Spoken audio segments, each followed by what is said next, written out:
दोस्तों नमस्कार। आज जब मध्य प्रदेश के मुख्यमंत्री का नाम सार्वजनिक हो गया, मुहर लग गई, और आप जानते हैं कि छत्तीसगढ़ के नए मुख्यमंत्री, चौथे मुख्यमंत्री के रूप में विष्णुदेव साय का नाम भी कल फाइनल हो गया था। अब आज मैं आपको दैनिक लोक सदन के संपादकीय पेज पर इस बात को रेखांकित करना चाहता हूं आपके लिए कि यह दोनों ही नाम भारतीय जनता पार्टी ने सामने ला करके दिखा दिया है कि देश में भारतीय जनता पार्टी राजनीति की एक नई धारा प्रवाहित कर रही है, प्रवाहमान कर चुकी है। कहा जाए तो यह गलत नहीं होगा, क्योंकि अब तक हम जानते हैं कि जो सर्वमान्य नाम होते हैं वही मुख्यमंत्री बनकर के कई टर्म, दशक तक राज करते हैं, और कुल मिलाकर के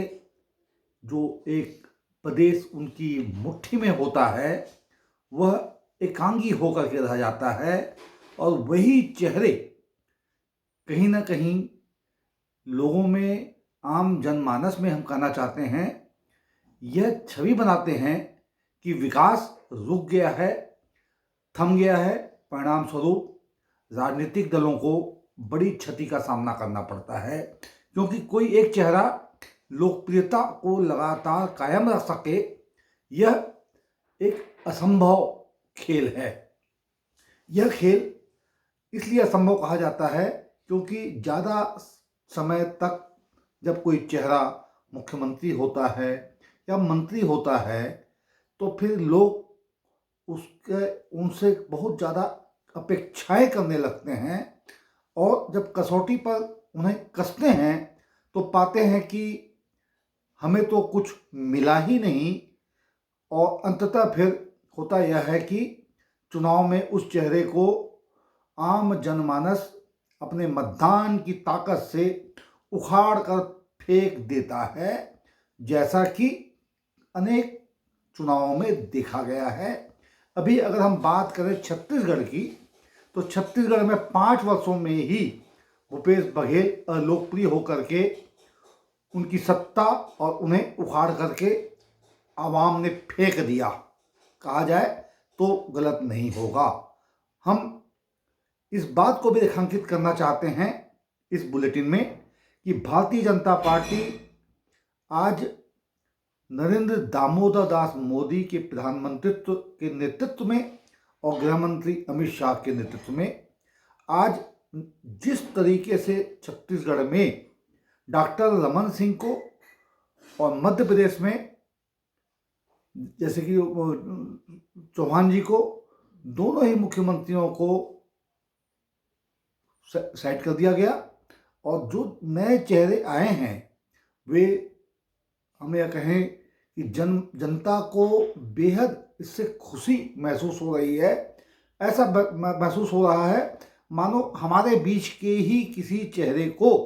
मुख्यमंत्री बना दिया गया है। तो हम इस बुलेटिन में यही रेखांकित करना चाह रहे हैं कि यह एक नई धारा है। अभी तक आमतौर पर राजनीतिक पार्टियां उन्हीं चेहरों को बार बार थोपती रहती है, मुख्यमंत्री बना देती है, और फिर उन्हीं चेहरों को कैबिनेट में ले लेती है। परिणाम स्वरूप आम जन जो हैं उन्हें कोप तो होने लगता है, और फिर आने वाले चुनाव में राजनीतिक पार्टियां उसका कोप भाजन भी बनती हैं आम जनमानस का। अब जब 24 का चुनाव सन्निकट है, ऐसे में नरेंद्र मोदी ने, केंद्र सरकार ने अपने 3 राज्यों पर, जो भी जहां पर छत्तीसगढ़, मध्य प्रदेश और राजस्थान में बहुमत प्राप्त की है, तीनों ही जगह यह माना जा रहा है कि चेहरे बदल करके जब वे शपथ लेंगे, जनता के बीच जाएंगे, तो उसका लाभ जो है लोकसभा के समर में 24 में मिलना असंभावित प्रतीत होता है इसका लाभ पार्टी को होगा। और यही जो पीछे का जो एक समीकरण है, बड़ी सोच और समझदारी का परिचय देते हुए हम कहेंगे कि यह कदम भारतीय जनता पार्टी ने उठाया है। जैसे कि अब हम बात करें मोहन यादव की, कौन जानता था कि वे 23 के समय में मध्य प्रदेश में जब भारतीय जनता पार्टी बहुमत में आएगी तो उन्हें मुख्यमंत्री बना दिया जाएगा। शिवराज सिंह चौहान जैसे विराट कद, जिन्होंने लगातार लगभग 20 वर्षों तक मुख्यमंत्री पद पर शासन किया पर रहे, उन्हें हटा करके भारतीय जनता पार्टी ने जो एक साहसिक कदम उठाया है वह निसंदेह स्तुत्य कहा जा सकता है। और जनता को यह रास भी आ रहा है। ऐसा ही कदम छत्तीसगढ़ में उठा, जहां 3 टर्म के मुख्यमंत्री रहे रमन सिंह को यह कुछ इस तरह नकेल बांध करके हम कहें कि भारतीय जनता पार्टी ने प्रस्तुत किया कि उन्होंने सामने आकर के विष्णुदेव साय का नाम रखा। यह भी एक बहुत ही बड़ी बात है कि कोई शख्स जो लगातार बड़े कद का नेता हो, मुख्यमंत्री रहा हो, उनके मुंह से एक सामान्य शख्स को राजनीति के जो हाशिए में रहा हो, जो छोटे पदों पर रहा हो, उनका नाम प्रस्तावित करें और उन्हें मुख्यमंत्री की कुर्सी पर विराजने के लिए आमंत्रित करें। तो यह काम जो भारतीय जनता पार्टी ने आज करके दिखाया है वह अपने आप में अभूतपूर्व कहा जा सकता है। और हम आज हमारे पाठक समझेंगे, जानते हैं कि लीक से हट करके हम कहना चाहते हैं कि भारतीय जनता पार्टी का यह अभूतपूर्व कार्य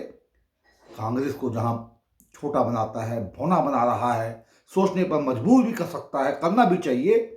वहीं आने वाले समय में इसका लाभ भाजपा को मिलेगा, ऐसी संभावनाएं आज व्यक्त की जा रहे हैं और हम भी यही मानते हैं। धन्यवाद के साथ नमस्कार।